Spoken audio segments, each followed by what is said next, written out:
కథ అద్దంలో దెయ్యం. కార్తీక్ అనే అబ్బాయికి పాత వస్తువులంటే చాలా ఇష్టం.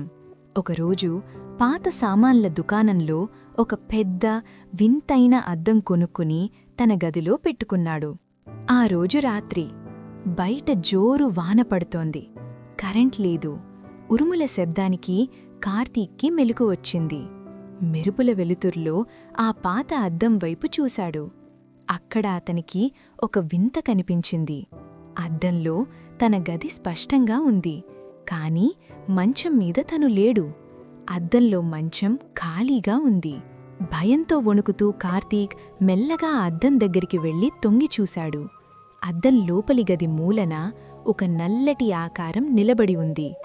దాని కళ్ళు ఎర్రగా నిప్పుల్లా మెరుస్తున్నాయి.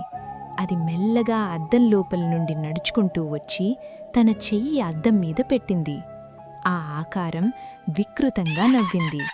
ఆ నవ్వు అద్దంలోంచి కాదు, కార్తీక్కి సరిగ్గా తన వీపు వెనుక నుండి వినిపించింది.